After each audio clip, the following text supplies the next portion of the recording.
Hello everyone, welcome back to Wild Photography. Today is the last video within the series 3 Pillars of Photography. Today we are going to learn about the 3 key levers: ISO, aperture and shutter speed. So there are few prerequisites for this video.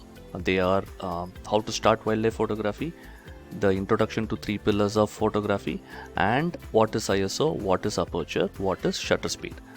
I have given the links to these videos down in the description of this video. Please go watch them and then come back and watch this video so that you will get a continuity of the topic. Okay, so let's get it started. I want to just restate this. The only way to take a perfect shot is the right combination of aperture, shutter speed and ISO with a perfect focusing technique and exposure would result in a perfect shot, and nothing can match a perfectly taken shot. So you need to learn the nuances of aperture, shutter speed and ISO, and very importantly the impact of each one of them on the other two to effectively use them to take that perfect shot. So what we are going to see in this video is, already you know what is ISO, what is aperture and what is shutter speed. The crucial part here is each one of this acts like a lever, and not just that, when you control that lever it has an impact on the other two. So it is very important that you understand when I change one, what is that impact on the other two, such that you effectively control these 3 levers within the photography to take that perfect shot. So let's go and find out, when I change one lever, what is the impact on the other two.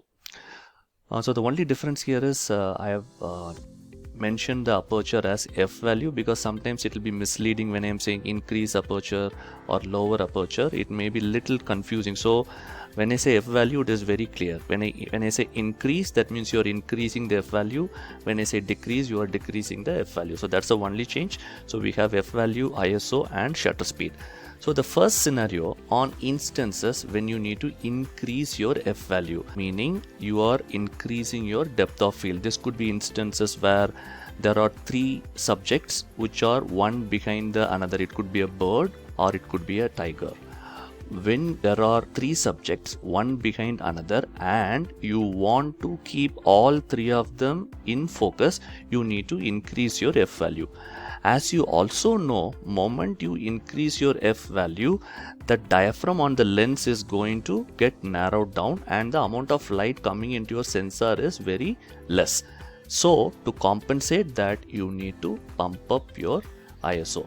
Not just that, moment you pump up your ISO, the amount of noise is also going to increase. That's why you try to take that shot in the least possible shutter speed. Okay, this is the scenario 1. The scenario number 2 is you want to increase the shutter speed. This is a very classic scenario of taking action. A bird which is in flight, or it could be the same subject of tiger but it is playing in water, for example. In those cases you need to pump up your shutter speed to freeze that action. So moment you pump up your shutter speed, what that means is your shutter is going to close faster to capture that action moment, so it is going to impact the amount of light coming into your sensor. You need to compensate that by increasing your ISO. And not just that, you need to also reduce your f value such that you can get the maximum possible light to your sensor. But having said this, you could also face a scenario where you should increase your shutter speed but you should also increase your f value. I'll give you an example. The same 3 tigers, we said that they are one behind the another. They are not lying down but they are walking towards you. In that case, a higher depth of field to keep all 3 of them in focus. Not just that, I need higher shutter speed to freeze that moment as well. In that instance, you have no other option. You have to pump up the ISO, and I have just shown 2 arrows. That means you need to pump up the ISO even higher to compensate for the loss of light due to increase in shutter speed and increase in f value. The last scenario is low light situations. Moment there is low light, we will increase the ISO. Here there is one catch. If you put all the burden on ISO and pump it up to a very high level, then it is going to induce lot of noise into your image. So rather than pumping up the ISO all the way, you should also share the burden by reducing your f value, so that moment you reduce your f value, that is when you shoot wide open, you get more light into your sensor. Not just that, you need to try and reduce your shutter speed as well, such that the overall burden on ISO is lesser and you can take a much better image. So these are some of the frequently used scenarios. But if you have a scenario, drop that down in the comment section. I would be able to help you with the right settings. So the key takeaways from this video lesson are: number 1, ISO, shutter speed, aperture are the 3 key levers in wildlife photography. Any change on any one of this lever will impact the other 2. Understanding the levers and the impact on the others are very crucial. Right control of the 3 levers results in that perfect shot.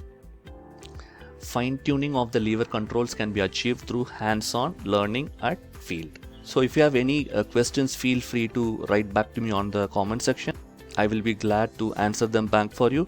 And the next set of video lessons will be specifically on the camera modes and the other lessons from the basics of wildlife photography. So I will meet you soon with the next video lesson on the channel Wild Photography. Thank you so much.